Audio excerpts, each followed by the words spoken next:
শুরু করতেছি পরম করুণাময় মহান আল্লাহর নামে। কিছুদিন যাবৎ খেয়াল করতেছি যে আমার পোল্ট্রি মুরগি অনেক বড় হয়ে গেছে এবং এখানে যে কাঠের গোড়া একদম অপরিষ্কার হয়ে গেছে। এজন্য কাঠের গুঁড়ো চেঞ্জ করতে হবে।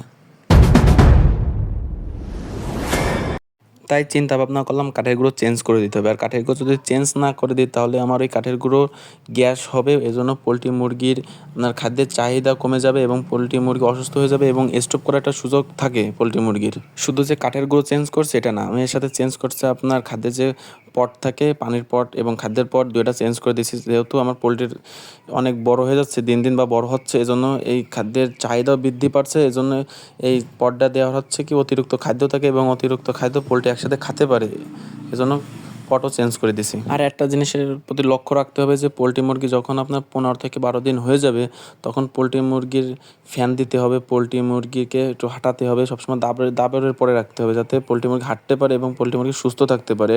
এর ভ্যাকসিন দিয়ে রাখতে হবে আপনার। এবং চোখে যে সমস্যাটা দেখা দেবে এটা কারণ হচ্ছে আপনার গুঁড়া। আর আপনার যখন ব্রুডিংয়ে সমস্যা হবে তখনই আপনার এই চোখের সমস্যা দেখা দেবে, যেমনটা আমার দেখা দিয়েছে। এই জন্য সবাইকে বলতে চাই, আপনারা যারা পোল্ট্রি মুরগির খামার করতে চান অতএব 10 বার ভাববেন, তারপরে আপনি পোল্ট্রি মুরগির খামারটা করবেন।